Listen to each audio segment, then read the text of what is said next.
This is a southern copperhead, one of my favorite snakes in the entire world because they're such a beautiful snake, but they're also a deadly snake. They're a venomous snake. Copperheads have what is called a hemotoxic venom that attacks your tissue.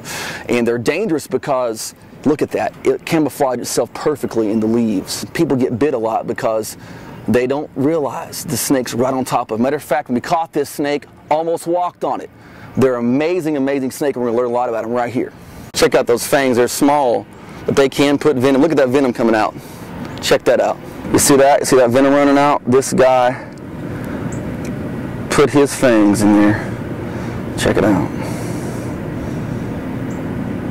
If you look real close, you'll see that split pupil, kind of like a cat's eye. Your pit vipers, which are your cottonmouths, rattlesnakes, and copperheads, all have a split pupil.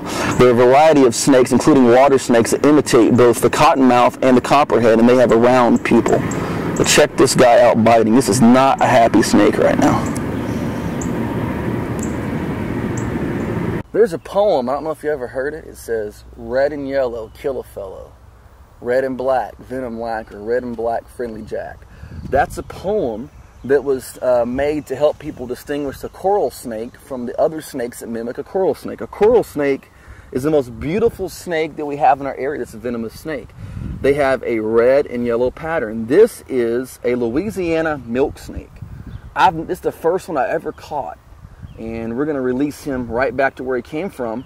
But this is a beautiful snake that mimics the pattern of a coral snake. But see, if you look real close, you have red and black pattern together. If you looked at this and saw red and yellow together, it would be a coral snake. Now, a coral snake is a really, really interesting snake because they have venom that's very much like a cobra. It'll actually attack your nervous system and cause it to shut down. It's bad business.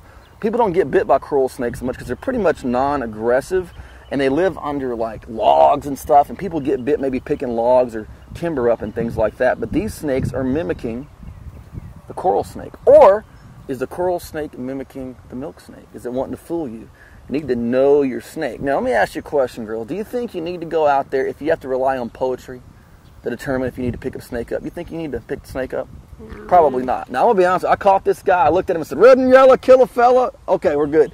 But I had my snake stick, and I knew I was looking at a Louisiana milk snake. Now, a lot of people, they get bit, and there are very few people who get bit by these snakes. And most of them are children. You know why?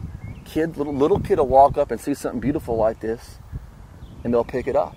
And a coral snake, if they get picked up, will probably bite you. And but they're not a snake. They're usually going to, if you walk by, it'll strike at you or something like that. So a little kid will see something bright and attractive and pick it up. And you know why? They don't know their snake. So it's very important to know your snakes. Now, I've been playing with snakes a long, long time and know what I'm doing. And there's nothing wrong with that, but you need to make sure your parents are okay with it, and you always have an adult to tell you what kind of snake it is, and don't just go out trying to catch snakes on your own. But it's very important you know your snake, because this Louisiana milk snake, if you don't know what you're doing, could look a whole lot like a coral snake, which is extremely, extremely dangerous. You have any questions about this snake? No. You have any questions about snakes? No. Anything you want to know? No. No? Do you like the snake? Yeah. Do you think it's pretty? Yeah. Would you like to have it as a necklace? No. Okay, probably ain't quite as big enough, right? What about a headband? Yeah. No? Okay. I don't think he's quite big to do the headband trick. He's really, really pretty. Look at that.